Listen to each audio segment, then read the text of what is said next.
In 2012, the then Archbishop of Kampala, Dr. Cyprian Kizito Lwanga, challenged Christians to renovate Christ the King Church in Central Kampala. At that time, the current Archbishop Paul Semogerere was the parish priest here. Then the church looked the one which was old and needed maybe refurbishing a bit, renovating.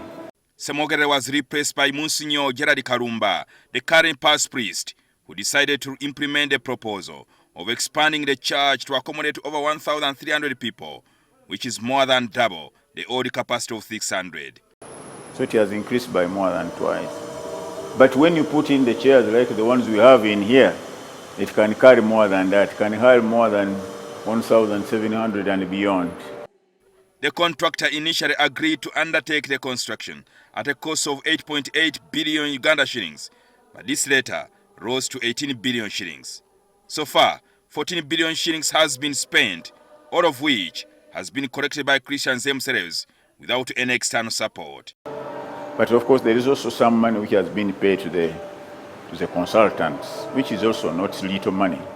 We didn't get any money from abroad, as people put it. There's no money on this church from abroad. It's from the people here. So I'm very grateful to the people's persistence. Christ the King originally had a specific group of people it was supposed to cater for.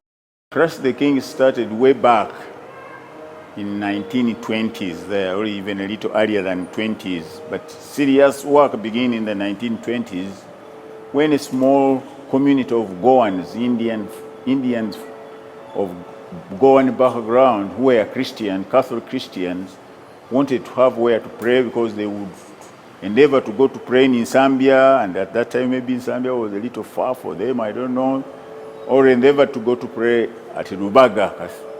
And eventually the Middle Fathers from Zambia started a community to pray for a community in town here.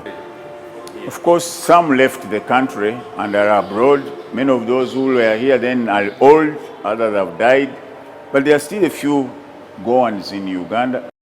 This actually means the church will soon celebrate 100 years of its existence with a new look. The interior of the church has been remodeled to give it the feel of a spiritual home. The front there is about the same, but what has changed basically, we have a new tabernacle. That tabernacle was made in Poland, and the people from Poland came and installed it with a mosaic you see at the back. That was made in Poland. And the big statue of Christ the King up there was done by a professor in art at Makerere. Even though Christians started using the church on Good Friday, it is yet to be officially opened by Archbishop Semogerere. And all of our Christians are very excited to see that we are back to the new Christ the King. People were super excited, and when I saw the number, at first I thought I was dreaming. If I've done that work of God, I'm happy. Whether somebody remembers me or not, that's not the issue. And the Lord has promised prosperity already. Jjingo Francis, NTV.